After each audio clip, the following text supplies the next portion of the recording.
अगर मैं आपसे ये पूछूं कि आप अपनी जिंदगी में कितनी दफा जीते हो, तो आप इसका जवाब देने से पहले शायद क्षण भर भी ना लो।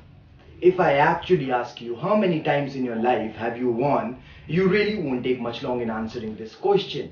But अगर मैं आपसे ये पूछूं कि आप अपनी जिंदगी में कितनी दफा हारे हो, तो क्या आप उतनी ही जल्दी जवाब दे पाओगे?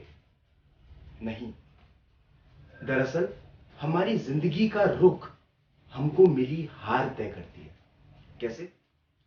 द्रोणाचार्य ने अर्जुन को अपना शिष्य चुना और एकलव्य ने द्रोणाचार्य को अपना गुरु।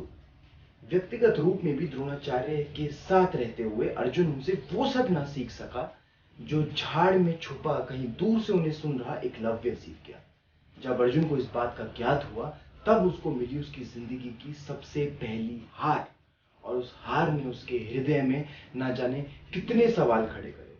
उन सवालों से उसके मन में एक संघर्ष ने जन्म लिया, और उस संघर्ष से उसने निर्णय करा कि अपनी जिंदगी में मृत्यु तक मैं कभी भी अपनी विद्या पर, अपने सामर्थ्य पर सवाल उठने नहीं दूंगा।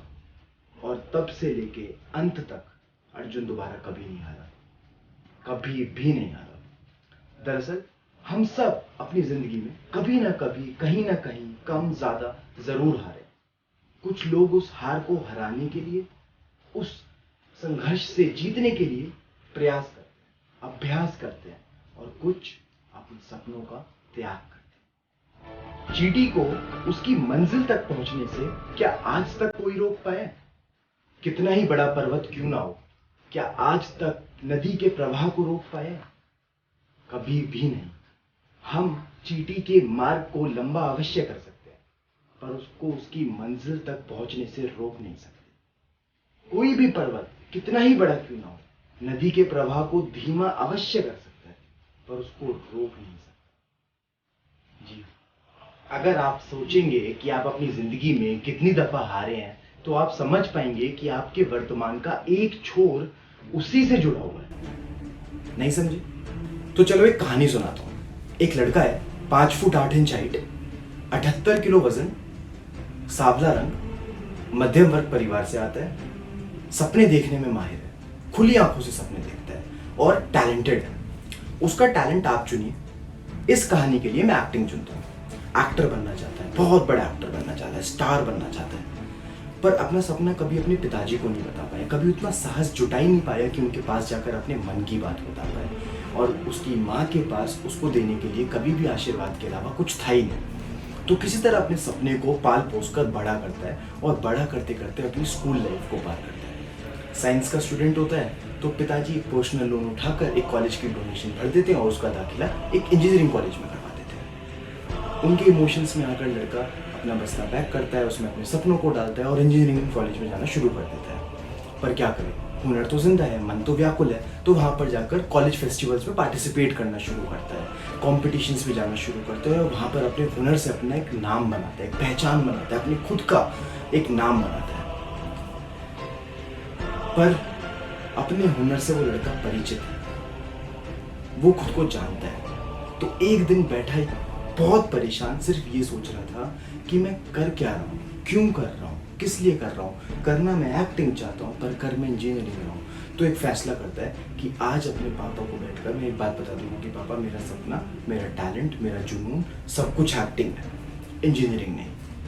हिम्मत करके घर जाता है। घर की सीढ़ी चढ़ ही रहा होता है कि नीचे खड़ा उसे अपने पिताजी का पुराना स्कूटर दिखता है। उस स्कूटर को देखकर वो अपने पिताजी के कमरे में जाने के बजाय अपने कमरे में चला जाता है, और अगले दिन अपने सपने को बस्ते में दोबारा डालकर कॉलेज जाता है। पर क्या करें, मन तो व्याकुल है, हुनर अभी भी जिंदा है। तो कॉलेज खत्म होने के बाद अपने दोस्तों के बीच बैठता है और उनको अपने मन की बात बताता है कि यार मैं ना एक्टर बनना चाहता हूँ, यार मैं अपनी कला को और निखारना चाहता हूँ, और ट्रेनिंग लेना चाहता हूँ, और अच्छा बनना चाहता हूँ, निखरना चाहता हूँ, मुंबई जाना चाहता हूँ, स्टार बनना चाहता हूँ यार। और उसके दोस्त उसका इसी बात के ऊपर उपहास बनाते हैं कि तू एक्टिंग करेगा, कभी तुमने खुद को देखा है? ना तेरा रंग, ना तू गोरा, ना तेरी हाइट, ना तेरी बॉडी, तू कैसे कर सकता है एक्टिंग? तू खुद को शाहरुख खान समझता है? तो जैसे 1000 मुंबई जाते हैं और मुंह की खा के वापस आते हैं, और जो वापस नहीं आ पाते वो किसी चौल में जाकर बैठ जाते हैं। ये सुनकर उसका मनोबल टूट जाता है, और वो चुपचाप अपने घर चले जाते हैं। पर क्या करे, मन तो व्याकुल है, हुनर अभी भी जिंदा है। तो फैसला करता है कि आज तो हिम्मत करके पिताजी को मैं बता ही दूंगा। हिम्मत करके उनके कमरे में जाता है। जैसे ही गेट खोलता है, पिताजी उसके हाथ में एक चेक थमा देते हैं कि बेटा लो, अपने कॉलेज के इस सेमेस्टर की फीस भर देना और याद रखना कि तुमको सरकारी नौकरी निकालनी है। इस परिवार की गरीबी तुमको मिटानी है। खूब मन लगा के पढ़ेगा। उस चेक के बोझ तले वो लड़का दोबारा अपने मन की बात नहीं बोल पाता। अपने सपने को बस्ते में दोबारा बंद करता है और दोबारा कॉलेज जाता है। पर क्या करे, मन तो अब भी व्याकुल है, हुनर तो अब भी जिंदा है। तो कुछ समय बाद अपनी माँ के पास जाता है। अपनी माँ के पास जाकर अपनी माँ को अपना सपना बताता है कि माँ, मैं नौकरी करना नहीं चाहता, मैं स्टार बनना चाहता हूँ, मैं एक्टिंग करना चाहता हूँ, मैं हीरो बनना चाहता हूँ।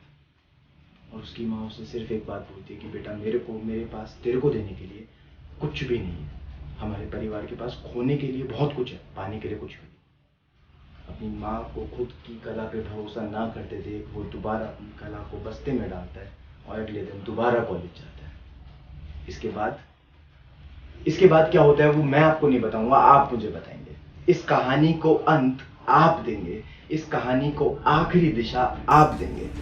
पर अपनी कहानी के लिए मैं आपको ये जरूर बता दूं कि हम सब अपनी जिंदगी में कभी ना कभी जरूर हारते हैं और वो हार ही हमारी जिंदगी का रुख तय करती है। हमारा वर्तमान हमारी हार से निश्चित होता है, उस हार से लिए गए फैसले से निश्चित होता है। इस कहानी में हमारा हीरो वो लड़का पहली बार तब हारा जब वो अपने परिवार की आर्थिक स्थिति से रूबरू हुआ, जब उसने पहली बार अपने घर के नीचे खड़ा वो अपने पिताजी का स्कूटर उन आंखों से देखा जिन आंखों से वो कभी नहीं देख पाया। दूसरी बार वो तब हारा जब उसने हिम्मत जुटाकर अपने दोस्तों को अपना सपना बताया और उन्होंने उसके सपने के ऊपर यकीन न कर उसका उपहास बनाया। तीसरी बार वो तब हारा जब वो अपने पिताजी के चेक तले दब गया और अपने मन की बात दोबारा उनको नहीं बताया। चौथी बार वो तब हारा जब उसकी माँ को उसकी कला के ऊपर उतना भरोसा ना हुआ जितना भरोसा वो खुद पर करता है। So I hope I was successful enough in delivering you my message. My name is Tushar Bhardwaj.